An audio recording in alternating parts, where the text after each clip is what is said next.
The purpose of this course is not to make you an expert, but to give you the tools of all experts, all really successful people in business.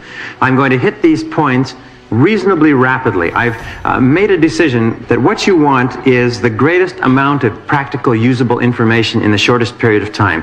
You are quite capable in your own business and in your own activities to take this material away and select from it what you need at the moment. You must have a very, very strong desire to be successful in business. In order to attempt a business enterprise, it's like embarking on a journey across an uncharted ocean, because no matter what you start off with as a compass or a destination, the tides and the winds are going to change your direction very, very quickly. You must have very, very strong desire. You must really, really want to be independent. You must really want autonomy. You must want the freedom. You must want the success, because you're going to be buffeted by the storms of business life, and without a very, very intense desire, you're going to be washed overboard. The second thing that you have to have is you have to have very clear, burning, compelling goals to which you're committed. You have to be able to determine exactly what it is you want to accomplish in terms of income, in terms of business growth, where you want to be in 1, 3, 5, 10 years, and you have to make sure that everything you're doing on a day-to-day basis is consistent with your goals. One of the things we have found is that if you are not doing something that contributes to achieving your aim, then what you're doing probably detracts from achieving your aim. And one of the major reasons for failure in life is the inability to focus single-mindedly on one thing at a time. I'll talk about this over and over as we go through the course. As a matter of fact, everything in this course is aimed at giving you the targets, the pinpoint targets for you to focus on in each area of business development. What are the key things that you have to hone in on and concentrate on in order to be successful? The next thing is belief. You must absolutely believe yourself to be capable in this field. One of the things that we find is that in business, some people are unique and have remarkable talents and can do phenomenal things in a short period of time, but the great majority of business people, 80 or 90%, are of primarily average intelligence. They are not great geniuses. They don't have extraordinarily high IQs, but they do have a very strong belief in themselves and their ability to succeed. They don't believe themselves especially to be inferior to anybody else, and they don't believe that other people are especially more talented or more capable than they are. In my years of experience, I have sometimes heard about business organizations and heard about business people running these organizations and how phenomenally talented they must be. And then when I go to work to consult with these organizations, and I spend hours with these same people that you read about in the newspapers, I sit down and I find they're really quite ordinary people. They just happen to be focused or specialized along a particular line and happen to be doing things a little bit different than other people are doing. And we can think of all kinds of examples of that. John D. Rockefeller said that the two most important requirements for business success are patience and foresight, but especially patience. And we'll talk about this a few times. If you do not have patience, you can't be successful in business, because almost everything in business is timing. There's a too soon and there's a too late.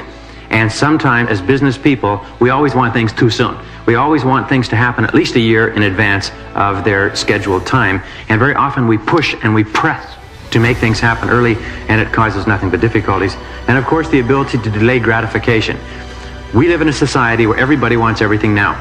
We live in a society where we've been raised on television, which means that there are 30, 60, and 90-minute solutions to all the great problems of life.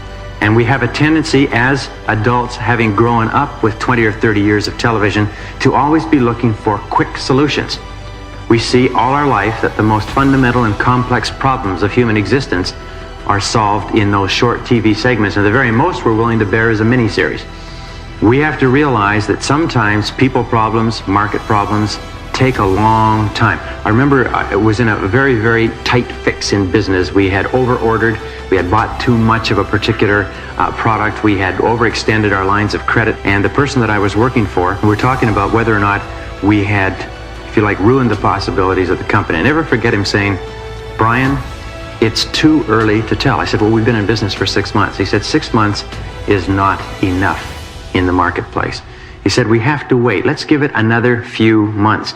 Now, interestingly enough, as a young person, as an aggressive, impetuous person, another few months seemed like a lifetime. But as it happened, another few months was the difference between failure and tremendous success for that business. It just took a little bit longer for the business to get into the marketplace. One of the things that we always make a mistake with is we think when we introduce a new product, because we know it's a great product, everybody's going to buy it. Everybody's going to recognize the same thing we recognized. However, people change their opinions and their ideas toward products very, very slowly. Sometimes you have to be in the marketplace for 3 months, 6 months, 9 months, a year, 2 years, 3 years before the product finally takes off. Home computers is a perfect example. IBM decided there was no future in the home computer market, and so they decided to stay out of it completely. But suddenly the market exploded and everybody came to different conclusions. And finally, you'll find that one of the keys to success in business is what is called method. Working systematically, patiently, doing the right things right, dotting the I's and crossing the T's, and then doing them as quickly as possible are the basic elements. And if you keep doing the right things in the right way, over time you must be successful. Over time you put all the odds on your side. And believe me, every single thing we talk about in this course, I have either done wrong and it's cost me a lot of money, or I've worked with corporations who have done them wrong, and many of those corporations have gone bankrupt as a result and lost everything. And when I used to hear some of these things, I'd say, well, I don't particularly like that. That's not convenient. That doesn't fit with my schedule. So I would ignore that point. I would say, well, I'll ignore that point, and the rule won't apply to me just this once. Now, when you end up selling your house and selling your car in order to pay your bills because the market didn't allow you to get away with it even once, then you learn the lesson. Next time you say, wait a minute. So finally, the final analysis, it's not what you do, but who you are that makes the difference in success. So those are the internal, the personal qualities. Intense desire, intense goals, intense belief in your ability to succeed, continuing drive, patience, and the ability to delay gratification. The opportunity era that we're in today, and this is one of the greatest eras of opportunity in the history of the world, is that we have entered into the age of the entrepreneur, as well as the age of the intrapreneur, if you like, which we'll talk about in a second. But there are more corporations being formed now in our country than at any other period in history, and the rate of company formation is accelerating dramatically. And this is only the registered corporations. The number of sole proprietorships and partnerships that are forming that don't even get registered in the corporate registries is absolutely astronomical. It's up something like 500% over the last 20 years. Today in North America, there are something like 1 million businesses alone being incorporated every year. 20 years ago, it was 200,000 businesses a year. Now, of all those businesses, 80% will fail in the first 4 to 5 years. This is a part of a dynamic economy. One of the purposes of this course is to make sure that your business doesn't fail, and that if you're in business and your business is not as prosperous as you'd like it to be, that it become more prosperous rather than less prosperous. Of over 800,000 millionaires in North America, over 80% of them are self-made. Over 80% of those millionaires started off with nothing, penniless, with an idea, a product, or a service, and they built their business to the point where it is today. And we know by examining the careers and the lives of most self-made millionaires that there are certain things that they did, and they're all in this course. We find that there are 3 major reasons why so many businesses fail. Number 1 is lack of knowledge. People don't know how to run a business successfully. Number 2 is lack of support. They cannot get the support they need from their suppliers, from their creditors, from their bankers, from their friends, from their customers, and so on. And number 3 is lack of capital, lack of money. They cannot get enough money to tide them over the inevitable tough times. The purpose of this course, the key objective of this course, is to give you the knowledge necessary to be able to get the support and the capital that you require. We know that it is not a terribly difficult matter to borrow funds for a good business idea if you know how to put together a business plan. Every single commercial bank in our society is there for one specific reason, which is to make loans to business. They like to make loans to consumers, they like to make loans on homes, but basically their reason is to make good business loans. And if you have the knowledge necessary to put together the right business plan and the right business program, you will be able to make the applications to raise the various finances. And not only that, it is the knowledge of doing the right things and doing right things right that gets you the support necessary in order to generate the markets, to get the suppliers to back you, in order to get the capital, in order to produce the product or service, and so on. So they all tie together, but the knowledge must come first. And more people fail from lack of knowledge than for any other reason. All right, what are the key requirements for business success? As we say, business is an art as well as a science. It's a matter of practical experience, judgment, foresight, and luck. To be successful in business, you must never forget the basics. I was thinking last night that a business is like a child. Every single child is unique and distinct. It has unique and distinct influences working on it. It develops a unique personality, and no matter how many children you have 2 children the same, and you'll never have 2 people the same in the world. Businesses are exactly the same. They all require a certain amount of nurturing, caring, support, consideration, growth. They all have phases that they go through from infancy through to adolescence and adulthood and so on. And interestingly enough, because business is so big and so important in Western society, hundreds of millions, if not billions of dollars have been spent studying businesses.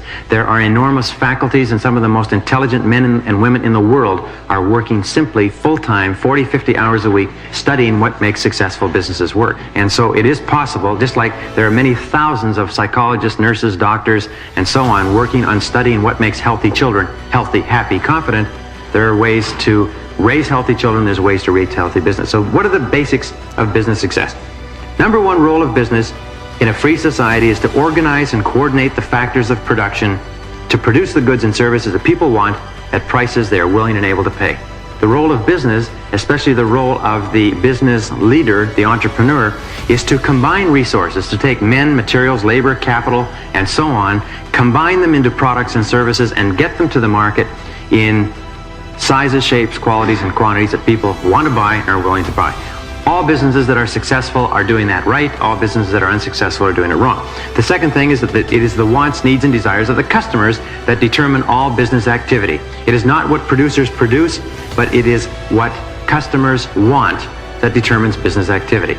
In other words, if a company is producing what customers want and producing it in a cost-efficient and effective way, then it will grow and prosper. If a company is not growing and prospering, that's the first corollary, then it means it is not producing the goods and services that people want. In other words, it's always us. We are always personally, as business people, responsible for the success or lack of success of our enterprise. Either we're doing it right, and if we're doing it right, the marketplace will tell us. If we're doing it wrong, the marketplace will tell us. And it's always the people in the marketplace that know what's right and know what's best. As customers for the same services, we want the very most for the very least, and we are also ruthless, selfish, demanding, and disloyal. In other words, if anybody can offer it to us cheaper, better, faster, we'll buy it from them. We have people who will work for a company or work with a company, buy from a company for 20 years, and a new company will spring up on the block, and they'll transfer their business across the street to that company. I remember when I was doing some work in the financial industry, I found that if one financial institution raised its deposit rates by 1/8%, it would be like tilting a big tub of water, that money and deposits would start to flow to it from all other financial institutions. That's why even 1/8% makes a big difference. A person could deal with a bank or a trust company or a savings and loan for 20 years. The instant that another savings and loan offers 1/8% more, they'll walk right across the street with their money for that 1/8%.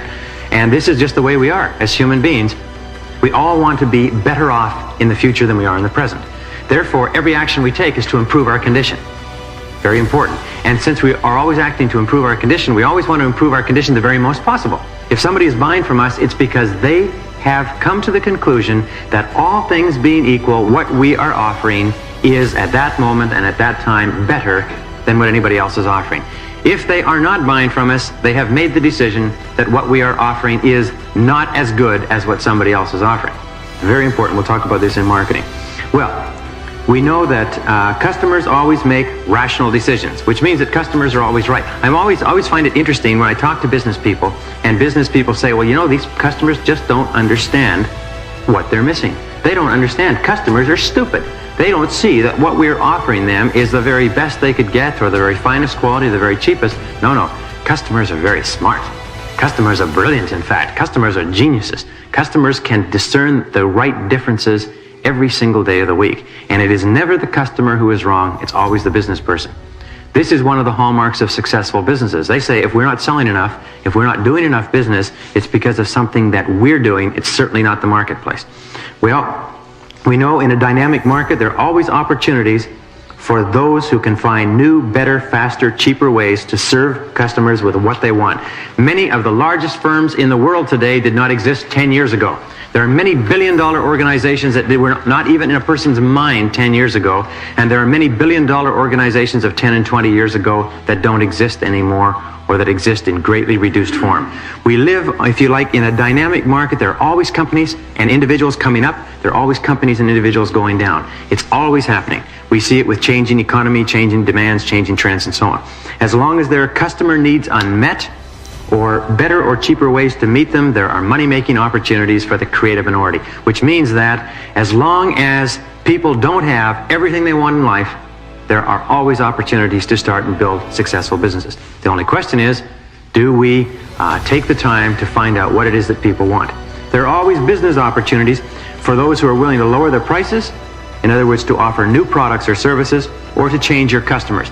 We've done a lot of research on employment, and we find that one of the things that stops individuals who are unemployed from getting reemployed, one of the major things, is they keep insisting that they want to do what they were doing before they got laid off or before their industry collapsed, and they want to keep on doing that, and they want somebody to hire them to do that here in this place where they are living because it's convenient for them. They don't realize that in order to get reemployed as an individual, if your industry is changing, if your skills are becoming obsolete for one reason or another, in order to become reemployed, you have to restructure what you're offering. You have to either offer it to new markets, you have to change your wage levels, you have to demand less. I've counseled with people who said, I was earning $30,000 a year and I got laid off, and I cannot find another job. I said, how do you mean you cannot find another job? So I've been everywhere, I can't find another job. I said, are people hiring in your industry? Oh yes, they're hiring, but they're only paying $20,000 a year. I said, do you know why? I said, what has happened is that the market value of the service you offer has dropped to $20,000 a year. It's no longer 30. You may have been paid 30 under unique circumstances, but where do you have a better opportunity to earn $30,000? Trudging the streets, looking for a job that's not there, or taking a job at $20,000 and increasing your value? With companies, we often find that we offer our products and services at the very most that we can get for those products and services, but sometimes the market will take a kaboom and the price will drop out of our products and services if we continue to demand the same prices, or we continue to try to sell the same products at the same prices to the same markets. Very often the market will say, I'm sorry, I'm not interested. Often we have to lower our prices. Often we have to change our customers. One thing I like to point out is that a business enterprise is like a bundle of resources. As a bundle of resources, it can be turned in any direction. It is a bundle of capabilities, talents. It can be turned to manufacturing and selling dolls. It can be turned in another direction to manufacturing and producing computers. It can go into real estate development. It can market food products. In something like 70 or 80% of all the businesses that were surveyed, we found that the people who achieved the greatest success in entrepreneurial activities did not achieve them in the areas where they first started. They achieved them in areas different from what they started in. The most important single skill in business is the ability to get the goods out of the woods and move them to the end consumer. A company can absorb mistakes in every single area of endeavor, but it cannot absorb mistakes in marketing, because if marketing stops, the company stops too. Profits are always a result. Profits are not the objective. People who start into business with the goal of serving customers well by giving them the products or services they want are usually successful, and the profits follow. Customers pay all wages, not corporations, and everyone has at least one customer. One of the things that we have to ask over and over again is, who is our customer? Who is your customer? Who do I have to satisfy in order to be successful? And then, as you'll see as we go on a little bit later, who is my biggest customer? Who do I have to satisfy the most in order to be the most successful? I used to work for the chairman of a large conglomerate, which I've mentioned before. And very early in my career with the chairman, even though I was doing about 5 or 6 things simultaneously, I made the decision that I had only one customer in that organization, and that customer was the chairman. And as long as I satisfied that customer, I could be slow or slack or make mistakes in any area, but as long as this chairman was happy, everything would be fine. If I did brilliantly in every area but I didn't satisfy the chairman, I was going to be in serious trouble. And I suggest that is a very, very good strategy. Your success will always be determined by what you do, the demand for your product or service, and the difficulty of replacing you. The most important thing is, how valuable is your service to other people? How valuable is it? You can tell how valuable it is by how much people are willing to pay you for it. The same strategies adhere inside a corporation. Doing everything possible to increase the value of what you do for your company makes you a more valuable person. Xerox had an advertisement that came out some years ago, and the advertisement showed sort of a little cartoon. In the first cartoon, there was a little boy with a lemonade stand that said lemonade, 5 cents a glass, scrawled on a sign, and he was sitting there with a pitcher and some glasses. And it shows another little boy walking up and setting up his own lemonade stand next door to compete. And his little sign said lemonade, 5 cents a glass, and then it shows the two of them looking at each other. So here they have the identical product with the identical stand, and then the last little caption showed the second person who'd entered the lemonade market with a rose in each glass. And it says, when people compete, products get better. So in other words, he had added a little bit of something special, and it was the little bit extra that made all the difference. Well, if you wish to earn more, You must concentrate on increasing the value of your services. You will always be rewarded in direct proportion for what you do and the value of what you do. Your whole job in life is simply this, is to increase your value. Do everything possible to increase your value.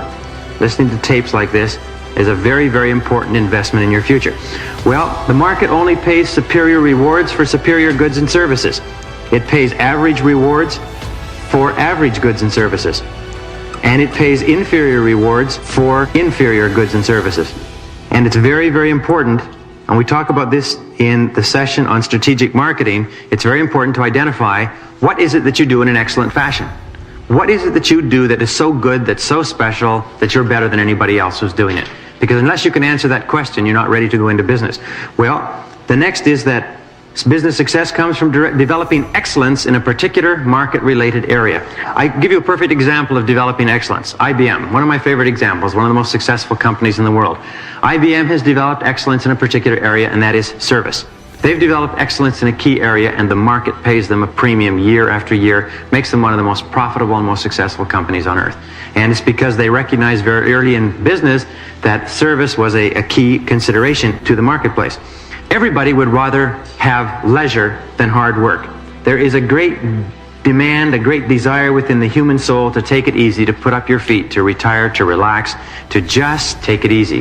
However, it is the successful people who pay the extra price, go the extra mile, do the extra little things, make the extra habits, get up a little extra early in the morning, go to the extra courses, read the extra books, and so on. Those are the keys to success in business.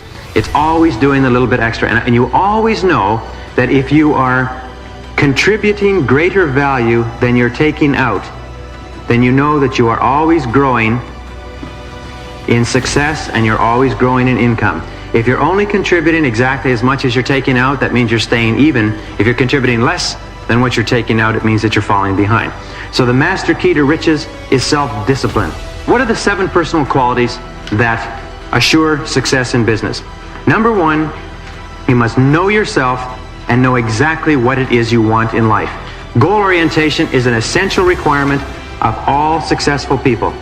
And as we'll talk about later, we know lack of goal orientation goes hand in hand with failure in every single walk of life. Somebody should be able to wake you up at 3 o'clock in the morning and ask you, what is your major definite purpose in life? What is your number 1 goal? What do you want to accomplish more than anything else in the next 3 to 5 years? And you should be able to wake up out of a sound sleep and tell that person instantly. You must know it crystal clear. We know that our goals always determine the direction that we go in life. I was reading something by Thoreau last night. It says that you should go confidently in the direction of your dreams. It says that try to live the life that you have imagined for yourself, and you will be astonished at how far and how fast you actually go in life if you always try to live consistent with your dreams about yourself for the future. And Conrad Hilton said that you've got to have a dream if you want to make a dream come true. Most self-made millionaires compare themselves to billionaires. Most people starting their businesses compare themselves to millionaires. But once they get to be millionaire status, they start to compare themselves to billionaires, and they think, geez, look how poorly I'm doing in comparison to the billionaires. But in every case, it's the vision that is the activating force. The greater, the more compelling, the more burning that vision, that idea of where you want to go and what you want to do. We find that companies that achieve great things always have somebody in the company who has a mission, who wants to do something really important. I was talking to a gentleman at the university not long ago who spent 25 years, from the time he entered biochemistry in his late teens, he spent 25 years, and his whole dream in life was to make a major contribution to DNA research, the basic molecule of all of human life. That's all he wanted to do. And for 25 years, he had that as a vision and as a mission. And in the 25th year, he made a major breakthrough, which has now put him in line for a Nobel Prize. And he'll probably go down in history as one of the great biochemists of this century. And this is what kept the person going for 25 years, was the mission. The ability to focus. Very important. The ability to focus, as we've said and we'll say over again, is the absolute critical requirement for success in business, to set targets and to aim at those targets. People say, geez, I don't know if I can be as successful as other people are because they have more advantages and more benefits and more intelligence and so on. Don't you believe it. A person who is focused, of average intelligence, can run circles around a person who is a genius who doesn't have the focus. That is why people come out of the universities with PhD degrees and with master's degrees and with sometimes 5, 10, 15 years of advanced education, and they can barely make a living, and other people quit school in grade 10 and grade 11, and they come out of school, and 5 or 10 years later they have their own successful businesses. It's not the basic talents, although talents are important and education is important. It's the ability to focus the talents that you have like an arrow, if you like a sniper, to be able to hit specific targets. And that's why you don't have to think of yourself in terms of limitations. Many of us hesitate about going ahead in business because we think that somehow we lack the talents and abilities. We look at other people who are successful in their businesses and we think those people must have unique capabilities. It's only when you get to know these people and meet these people that you begin to realize that they're no different from you or I. The only difference between a successful business person, or let us say a person who has launched a business and one who has not, is what? Is the person who's launched the business has done it. The person who has not has not. And I've seen this by studying, if you like, hundreds if not thousands of entrepreneurs. All right, the next personal quality that assures success is you must determine the price that you will have to pay in order to be successful, and then resolve to pay that price. For every single thing you want in life, there's a price. And there's a price that has to be paid, and nature always demands that the price be paid in advance. And the price in business success is invariably hard work. In order to be successful in business, you have to work hard. In order to be very successful, you have to work harder. In order to be even more successful, you have to work harder still. There is no substitute for hard work in business. Many people say, well, geez, look at that person. They got the right to sell or distribute a product or service, and they made it in 3, 4, 5 years. You never realize that behind the scenes, that person was probably working 16, 18 hours a day, probably for 5 years before they got their break and 5 years after they got their break. All you see in the end result is the nice house and the nice car. The reason I mention this is sometimes people start a business, they think, well, sure, I'll have to work a couple of extra hours a day. And as somebody once told me, when you start your own business, you only have to work half the time. You only have to work half days from then on. And you can decide which 12 hours it's going to be. In a recent study, they found that in our society, you work 8 hours a day for survival, and everything over that, you work for success. If you're only working 8 hours a day, you won't do anything more than survive. Every additional hour, whether you're working for yourself or someone else, is for success. And so it's very important that you keep putting in those additional hours, whether it's extra reading, extra study, extra work. There are many universities and many psychologists and professors who have studied millionaires. They make it a business of studying millionaires, interviewing them, bringing them together, looking at their lifestyles, looking at their habits to find out what they have in common. One thing they all have in common is that they are always thinking about business and they work extremely hard. Number 3 characteristic is self-responsibility. You have to accept 100% responsibility for your life and for everything that you are or ever will be. Our great old saying, if it's to be, it's up to me. Very important. The acceptance of personal responsibility for everything that happens to you is the hallmark of the truly mature, truly successful, peak-performing individual. And the opposite of accepting full responsibility is making excuses. And many people have said that making excuses is a disease that is fatal to success.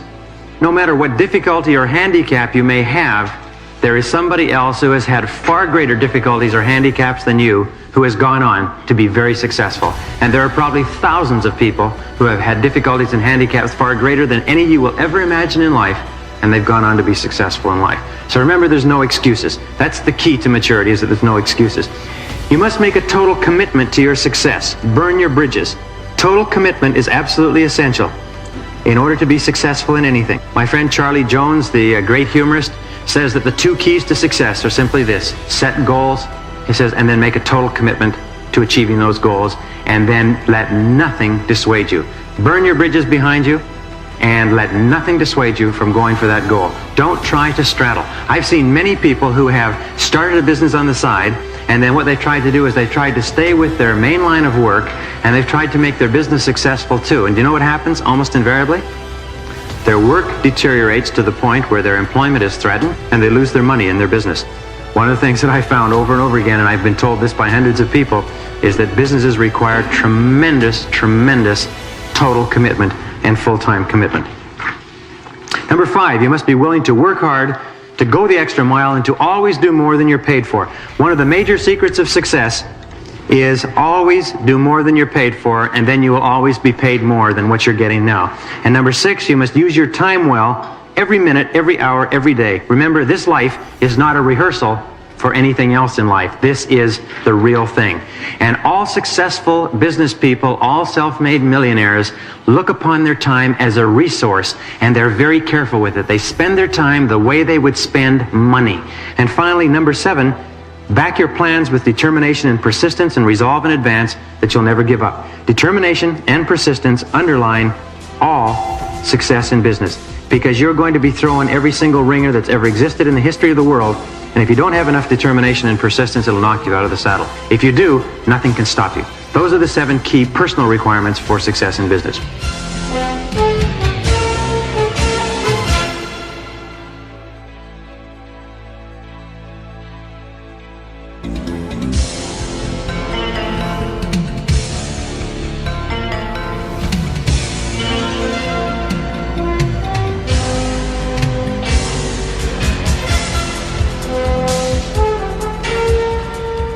One of the things that we're finding over and over today, and there's an enormous body of research coming out, is that companies today need entrepreneurs. They need people who can specialize and create and innovate and find new, faster, better, cheaper ways to do it within the context of the corporation. 3M Company has something like 350,000 different products, and they have a tremendous ethic of entrepreneurship where they encourage people to experiment and to develop new products and processes within the company. And if they come up with something, they can often become the head of the division to manufacture that particular product. 3M will actually create a business around people who come up with new products and services. Every single company today needs men and women who are talented and who will stay within the company with their talents and skills. But the same requirements that are necessary for entrepreneurship, innovation, daring, risk-taking, and so on, are also required for entrepreneurship. Many of the people that we have studied who have become extremely successful and become extremely wealthy in business are people who never started a business on their own. 7 common characteristics of 83 self-made millionaires in a 20-year study of 1,500 men and women. They followed them for something like 20 years to find out how well these men or women would do in life. Good question. And they found at the end of the 20 years, 83 of the 1,500 men and women had become millionaires. And they went back and they studied the millionaires, and they found these qualities and characteristics. They found out, number 1, is that none of them ever set out simply to make money or to become rich. Many of the others who did not become millionaires set out and they had one goal in life, and that was to make lots of money. And they did everything humanly possible in that 20 years to make lots of money, and not one succeeded. The ones who didn't set out to become rich just set out to do something that they really enjoyed, and they became totally absorbed in their work. And the word that they used throughout the study is absorption. And I pass this on to you because in every case where I have seen a successful man or woman in business, they have been totally absorbed in what they're doing. They've just been completely involved. They were not speculators or risk takers.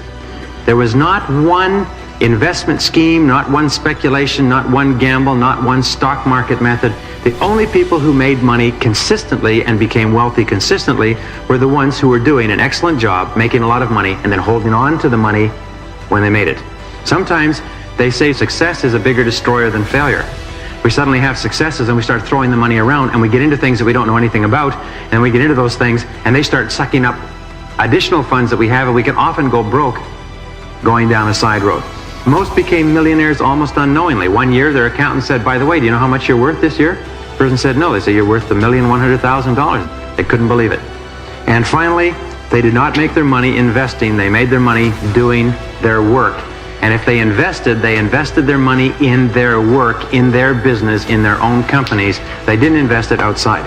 The conclusion that the researchers reached after 20 years of study was simply this, is that you'll always be most successful doing what you most enjoy. This is the greatest barometer, doing what you most enjoy. Whenever you think of a business, or even if you're in a business now, and we'll do some testing on this in a few minutes, you ask yourself this question, do I really enjoy what I'm doing? People say, well, I don't enjoy it, but I'm going to stay at it till I make a lot of money. I remember a woman came to me and she was having great trouble in the real estate industry. She said, Brian, I've done everything that you said. I've set goals. I've worked toward those goals. I manage my time well, and so on. She said, but I'm still not achieving anything near what I want. She said, I haven't sold a house in 3 months. I said, well, what is your goal? She said, I want to win the $1 million award. I want to be the very top of the multiple listing service. I want to win that prize. I said, well, what would you do if you did win that $1 million award? She said, oh, I'd quit this lousy business and get into something I really liked. I said, well, that's the problem. She said, well, I hate this. I hate real estate. I hate selling houses. I hate the hours. She said, but I'm determined to stay in it until I'm successful. And I explained to her that in every single case, if you don't love what you're doing, you're not going to be successful at it. The 3 keys are know what you're doing, become excellent in your chosen field, believe in what you're doing, and love what you're doing. Those 3 will guarantee you success more, sure, faster in life than any other 3 keys that I've ever seen in all the literature. Okay, 5 key abilities of successful business people. Number 1, judgment. And judgment comes simply from making mistakes and learning from them. They say that every single wise, intelligent, mature individual was once young and impetuous and foolish and did wicked, senseless, brainless, cruel, idiotic things. That's how they became wise and mature. It's scars and pain that make you wise and put the little crinkles in your corners. So the key thing is not avoiding making mistakes, because you're going to make mistakes, but to learn from every mistake. This is the hallmark of leaders. They never use the word failure. They'll use the word mistake, they'll use setback, they'll use glitch, and they find that the people who move ahead the fastest are the ones who make the most mistakes the earliest and learn the most lessons from them. Now, there's something about nature in the business world that is very unrelenting, in that if you make a mistake in business and you don't learn from it, nature will enable you to make that mistake again. And if you don't learn from it the second time, nature will keep putting you through that hurdle or over that hoop and throwing you flat on your face until you learn the lesson and you say, okay, I got it. I finally learned it. I'm not going to do that anymore. And then you have judgment. Then you have wisdom. Then you go on to the next hurdle. Remember, the hurdles never stop. The most successful multimillionaires and billionaires that you read about in the newspapers and the magazines have fights, struggles, battles, setbacks, obstacles, defeats, disappointments, every single day. The difference between winners and losers is that winners pick themselves up, learn what they can, salvage the very best they can from it, and carry on. And losers think that these mistakes, these setbacks, these heartaches are happening to them for the first time in history. Watch for the trends. Many successful business people say that trend analysis is the most important single skill of the business person, which means foresight, to think what's likely to happen in the future as a result of what is happening today. Leadership is the ability to inspire, to elicit extraordinary performance from ordinary people. Leadership is a key quality of successful business people. And remember, you can only inspire others to the degree to which you are yourself inspired. In other words, you must be really excited about what you're doing if you expect to inspire others to be excited about helping you do what it is. And all great businesses have inspiring leaders at the head of the businesses. Communications ability is absolutely critical for successful business people, which means 3 things. The ability to interact effectively one-on-one, the ability to make presentations, to stand up in front of groups, or to make presentations to lenders, or to make presentations to customers, and the ability to write effectively. Peter Drucker says the 3 key tools of the executive are the report, the presentation, and the meeting. And if you are poor at any one of those areas of communications, you owe it to yourself to become better. Finally, sales ability. The ability to influence, persuade, motivate people to act in a certain way. I'm always astonished when people come to me and they say, I want to start a business, but I need to get somebody who can sell the product for me. I tell them, if you don't have somebody who can sell the product for you, don't put a penny into the business. There's a million products out there that are not moving because there's nobody to sell them. The ability to sell is one of the rarest qualities in all of business enterprise. And all the big successful companies in the world spend millions of dollars a year training their salespeople. So if you are not good at selling and you want to start a business or you want to build a business, you owe it to yourself to become good at it. You owe it to yourself to back off and take the time to practice, because all sales ability is learned. Some people say, well, I just don't have the gift of gab, or I'm not a good salesman. Nobody was a good typist when they started. Nobody could ride a bicycle when they started. Nobody could drive a car when they started. Nobody can run a computer when they started. Nobody could sell when they started either. They all learned. The key is this, is that if there are skills that are essential for success, your job is to learn those skills. Not to deny it, not to delay it, not to put it off, not to find excuses, but if you want to be successful, you have to do it. Okay, career advancement strategies. What we call the niche strategy is terribly important. It's based on an enormous amount of research I did at the university and that other people had done. And it is looking at your business environment and saying, what are the critical parts of your business environment? What are the areas that represent your areas of strength, but especially, what are your areas of weakness?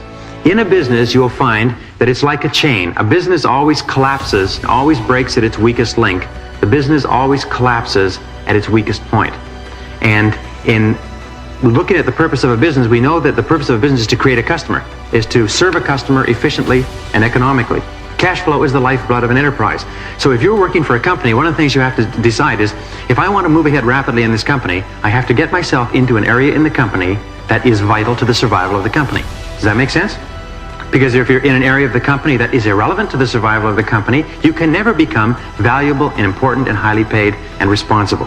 So what we do is we know that any interruption to cash flow threatens the survival of the enterprise. So we look at, where is the biggest interruption to cash flow likely to come from? Now usually, the most important function is marketing. The most important single function in an organization is marketing. If sales stop, the business collapses. 60 to 80% of all businesses that run into trouble run because sales slow down. If marketing is the key area in your company, you owe it to yourself to become great at marketing, to get into the marketing area, get into sales, get into strategic marketing, get into the part of the company that's important.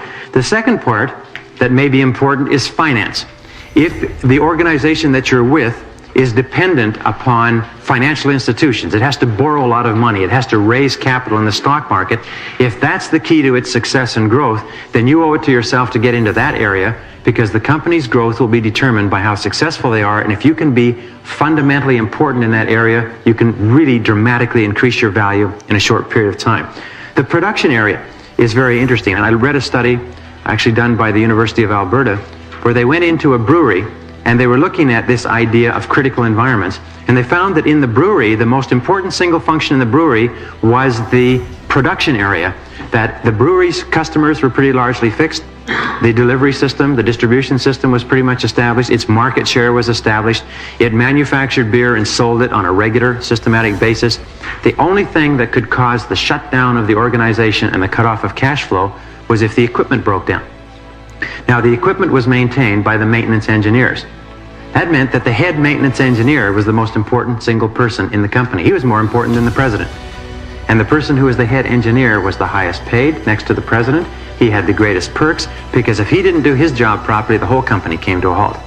And this is often the case in organizations that depend on production. Distribution. Food distribution is very, very important. If it doesn't get to the stores on time, if it gets to the stores a week late, sometimes it's too bad, you have to throw it away. Another example is fashion. The people in the fashion industry who are in control of the distribution, the outlets, the stores that sell the fashions, moving the fashions from production to the stores as quickly as possible, are the people who are key in the fashion industry. Why is that? Because fashions are timely. If you don't get it to the right stores, getting it there 6 months later in perfect condition is not quite good enough, is it? How about record distribution? How about distribution of books or anything else? Anything that can become dated, the distribution function is vital. The people who are essential in distribution become the most valuable people in the company. Research is important. Look at Silicon Valley. What is the most important single function in Silicon Valley that's making people millionaires? It's research, coming up with new products and processes. They know that the market will gobble up all the new products that they can come out with. If the products will serve a market need, it is coming up with the products. So it's the engineers, the technicians, the research and development specialists that are getting paid $1, $2, $3, $4, $500,000 a year. And of course, regulatory environment. If you have to work with government, look at Washington, D.C., jammed with lobbyists, jammed with representatives, senior representatives of major industries and industrial groups, because they require protection, they require tax benefits, they require relaxation of environmental controls, and so on. Those become absolutely vital elements within a business. And finally, labor, and the people who are superb at dealing with labor are critical. Now, the only reason I point out these points, by the way, marketing, finance, production, distribution, research, regulatory, and labor, is that in every business, you will find, by checking one of these, that if you're having troubles in your business, the weakness is in one of these areas. If it's in your own business or any other company, that you can use this as a checklist and say, where are we falling down? Remember, the company always collapses on the side of the weakest pillar. All right, knowledge is power. Specialized knowledge or skills in a vital area enhance promotability. Control of vital information is power. The more I learn that makes me important to that company, the better off I am. And I learned a very good lesson very early, is learn all you can, never tell all you know. If you tell all you know, then what happens is they don't need you anymore. Strive for excellence. Be the most knowledgeable person in your chosen area within the organization. Do it quietly, and pretty soon the rewards will start to flow to you. Okay, what are the reasons for business failure? In my estimation, there are 14 major reasons for business failure. Number one reason for business failure: lack of direction, the failure to establish specific goals and plans to achieve them. If you don't have specific goals, what you do is you become reactive. You are either acting on your environment or you are reacting. Most companies, in my estimation, 95% are in a reactive mode, in that they are not acting at all. They are just simply reacting to what happens every single day because they don't have clear goals and plans to achieve them. Lack of a complete business plan is a major reason for failure. Do you know why that is? It's because the ability to put together a business plan is a major active business competence. The reason people don't put them together is primarily because they don't know how. The reason that they fail is because they don't know how. When they develop the competence to put together a business plan, they also develop other competences that go with it. Impatience is a major cause of business failure. Trying to do too much too soon. Trying to cover too much. Greed is a major cause of business failure. A very good friend of mine, very successful consultant, said, "Brian, the secret to success in business is to get rich slowly. Don't try to get rich all at once. Get rich a little bit at a time. Do it slowly. If you're going to get rich, waiting an extra year isn't going to hurt you." More people lose their shirts because they get involved in what you might call a get-rich-quick scheme, something that's going to make them rich in a hurry. And they're not going to have to do a lot of work. So they plunge, and the plunge sets them back sometimes 5 and 10 years in terms of their savings. Number 4, action without thinking, as Peter Drucker says, is the cause of every failure. Action without thinking, impetuousness, is the cause of every failure. And especially not listening to your intuition. Not listening to your gut feeling. One of the most important things that you have is intuition. If you listen to your gut feeling, it'll almost always give you the right answer, especially with regard to people. Do not ignore your intuition with regard to other people. 5, poor cost control, overspending, especially at the beginning. Almost invariably when people start a business, they will buy things that they would never think of buying if they'd been in business for 6 months. Basic rule at the beginning of a business is save every single penny. The basic rule is simply this: conserve cash, conserve cash, conserve cash. Every day get up in the morning and say, what can I do today to conserve cash? Biggest mistakes that I've ever made in business are plunging into 2 and 3 and 5 year leases right at the beginning of a business and then finding that the business won't sustain it. Poor quality of product. Nothing will sink a business faster. It's difficult to sell and it's difficult to get repeat business. Many people think, well, it may not be a very good product, but I'll sell lots of it and then I'll make some money and then I'll do something else. The fact is that the more you advertise a poor product, the less it works. The more you advertise a good product, the better it works. So don't ever handle a poor quality product. Don't ever justify trying to sell a poor quality product because it's going to come back to haunt you.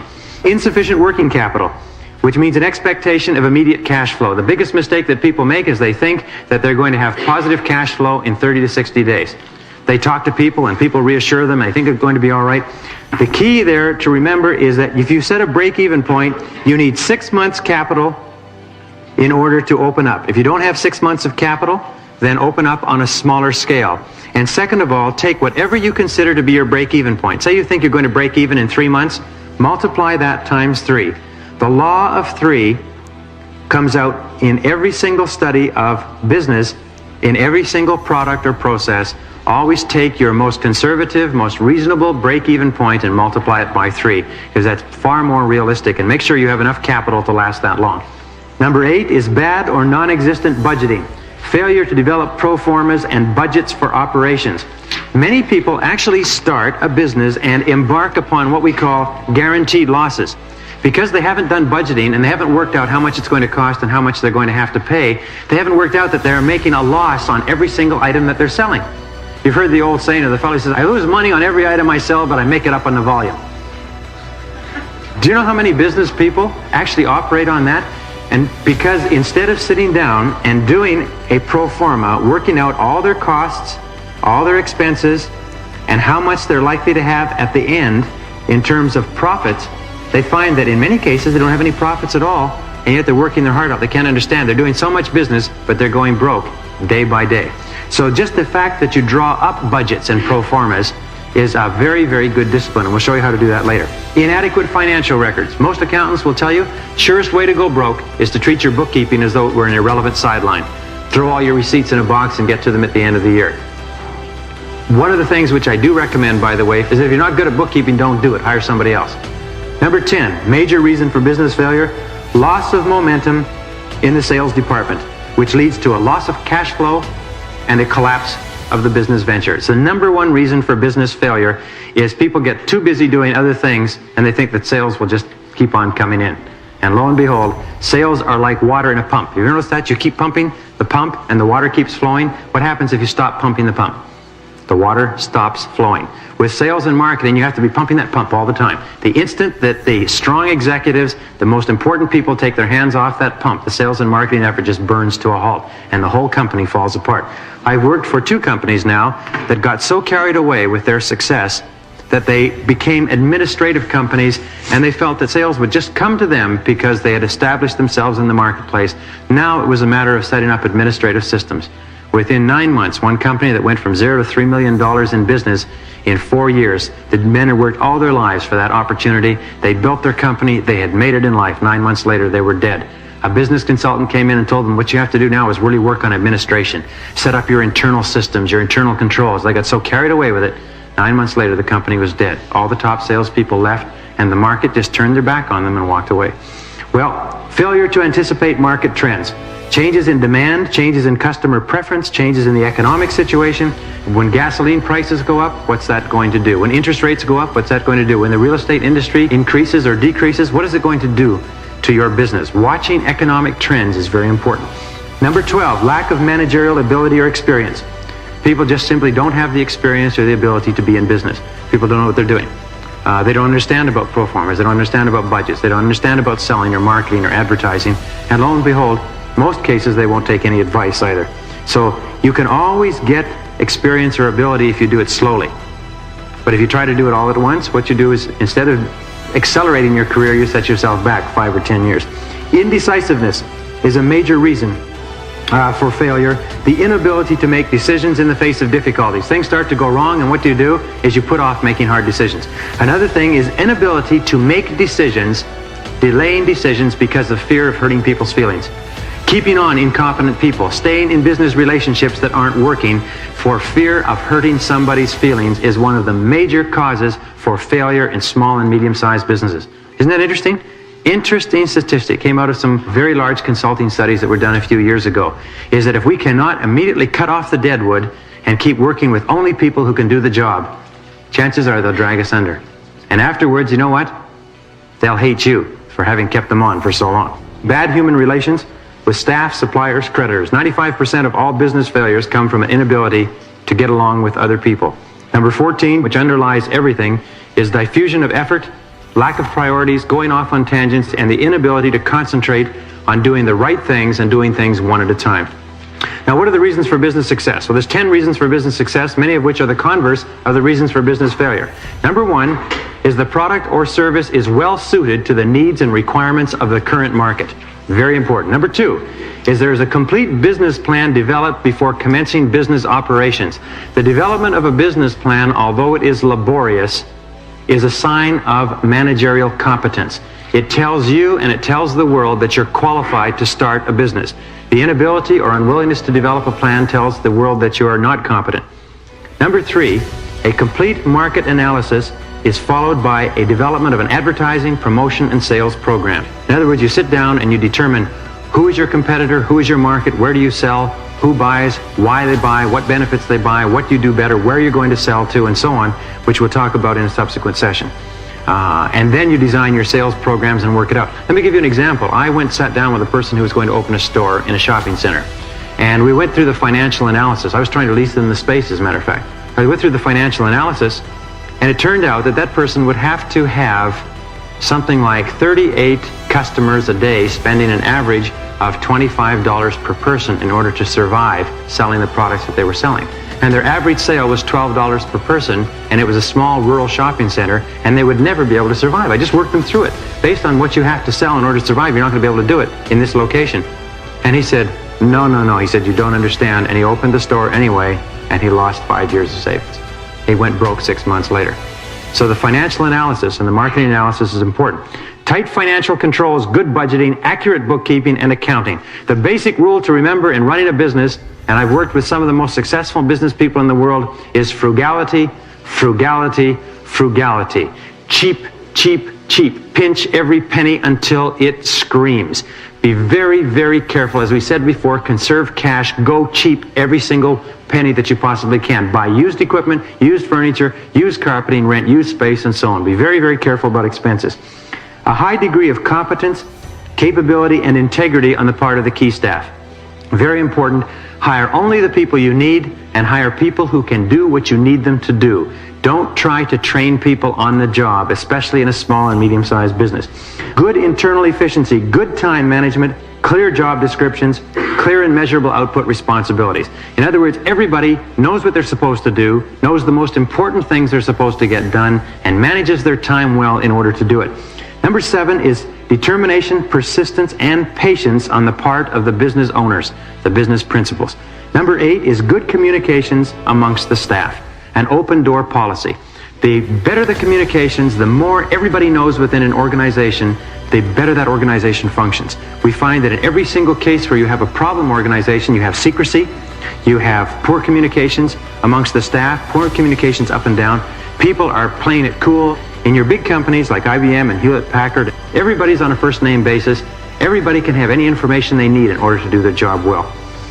Number 9, strong momentum in the sales department and an emphasis on marketing. Everybody thinks marketing all the time, which leads us to number 10, a concern for the customer at all times is a top priority. Every single successful company that I've ever seen has one characteristic amongst all the people in that company. It's love for the customer.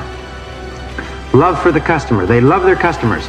They are very concerned. If a customer has a problem or a complaint or a difficulty, they're very, very concerned about it. And you'll find that right from the switchboard all the way through, when you call a good company, they treat you like you're really, really important. I used to work for a large department store chain that subsequently had a lot of financial problems. The clerks would be so busy doing their busy work behind the counters that when a customer actually came along, they'd be irritated. They look up as though you were actually interrupting them. They had lost all sight of the fact that all of the arrangement of the counters and the merchandise and everything else was for when the customer came in. And what happens is they treat customers indifferently. They say, oh, geez, well, I can't do that now. I'm going on coffee. Or could you hurry up? It's almost my lunch break. I was doing some consulting with a firm just last week where the manager was appalled. Somebody came in to buy $800 worth of merchandise at 4:45 that had to be installed. And it took about 20 minutes to install it. And the person says, I'm sorry, we can't take the business. You'll have to come back tomorrow because we shut down at 5 o'clock. And it'd take 20 minutes to install it. They turned an $800 customer away. He said, we never knew whether that customer ever came back or not. But it was certainly disconcerting to find that there are people doing that. We spend a fortune advertising to get them to come in. And they come in and they want to buy, and we tell them to go away because it's just not convenient right now. Do you know what the person had to do? They had to go drinking at 5 o'clock with their buddies, and they didn't want to be late. So be very careful about that. Those are the reasons for business success. Now what we're going to do is a very brief exercise. I'm going to ask you to answer some questions. And these questions are very important. They're important for now, they're important for tomorrow, they're important for the future, and they enable you to focus on the very most important things that you could or should be doing within your business. And I'm going to give you 1 minute to answer each of these questions, and I want you to write them as fast as you can. Write the first things that come to your mind. Don't think about it. The first, number 1 question is list 5 jobs or full-time activities, paid or unpaid, that you have done in your life. List the first 5 that come to mind. List 5 jobs or full-time activities. Anything that you've done, whether it's been paid, charitable, whether it's been in school, whether it's been with a social organization politically. Write the first 5 full-time activities that you have engaged in since you left high school. However many you have, now go quickly to question number 2 and write down the one thing that you enjoyed most about each job or full-time activity. In the order that you wrote the jobs, write down what you enjoyed the most. What part of the work did you enjoy? What part gave you the greatest amount of satisfaction in that work? When you look back on it, what makes your heart glow, if you like, or makes you happy when you remember that particular activity? All right, go to question number 3. Again, thinking back over the jobs, what did you do best in each job or activity? What were you best at? What part of the job or activity did you do the best? Were you the most capable at? If you were doing 5 or 10 different things, what part of it did you excel at? What part of it were you the very best at? Your performance, your skills, your capability were the very finest in that particular area of the job. Now, go to question number 4. What was your major accomplishment in each of those jobs or full-time activities? What one thing did you accomplish? Was it a technical thing? Was it an interpersonal thing? What thing did you achieve that you remember the most as being the highlight of that job or activity? Just think through. In retrospect, the one thing that you did or the one thing that you accomplished or achieved successfully in that job, even if it was just learning a lesson, learning something important, something of value that you got, additional training, whatever it happens to be, write it out as quickly as you can. All right, go on to the next question. Wherever you are, go on to the next question. Now list 5 activities, experiences, events, or situations in your life that have given you immense personal satisfaction, a feeling of importance, of self-liking, and self-worth. It could have been getting married, it could have been getting a degree or graduating, it could have been anything. But write the first 5 that come to mind as quickly as possible. All right, question number 6. If you could have any job or be in any business, what do you think you would enjoy the most? Imagine a billionaire who controlled a variety of organizations came up to you and said you could have any job you wanted or be in any business in the world. Which one would you choose? What job would you want? Would you want to work for someone else, or would you want to work for yourself? If you wanted to work for yourself, what business would you want to be in? What sort of position would you like to have in that business? Write the very first thing that comes to mind. All right, question number 7. How much do you want to be earning in 1 year, in 3 years, in 5 years, in 10 years? Very, very important that you have an idea of what these figures are. And don't be too concerned about how correct or how accurate you are. Just write down what you consider to be a reasonable goal to achieve in the next 1, 3, 5, 10 years. The wonderful thing about that is that 95% of people walking around will never write down a financial goal in their whole life. And they cannot understand why they do not improve their financial conditions. The very taking of that exercise that you just did moves you into the top 5% in the world in terms of future planning. And you will be astonished. I've had people take that exercise and never look at it again till 2 years later, and then open it up and look at it and say, by doggone it, they have achieved those financial goals.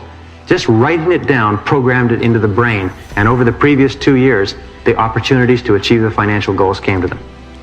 All right, question number 8, and the final question in this session. Imagine that we had a bottle of pills that guaranteed you against failure. And the question is this: what one great thing would you dare to attempt if you knew you could not fail? Each of you would get one of these pills. You could take this pill. You'd be guaranteed of success, 100% of any one thing that you attempted in your world, especially in your business and your career world. What one great thing would you aim for if you absolutely knew beyond a doubt that you could not fail? Write the first thing that comes to mind. The answers to the questions on what jobs you did, what you accomplished in those jobs, what you enjoyed most, will be a very, very good indicator of what you should be doing in terms of your work, in terms of your career, in terms of your future planning. Very often we find ourselves doing something later in life which is very different from all the things that gave us joy and satisfaction at earlier periods in our life, and we wonder why we are not excited when we get up in the morning. The key is to go back and look at the things that you've done before that really made you happy, that really made you feel great about yourself, that gave you a feeling of importance and self-esteem, and try to structure your activities so you're doing work, the kind of work with the kind of products and the kind of people and the kind of environment that recreates those experiences that for you are unique and that will enable you to achieve everything you're capable of achieving in business.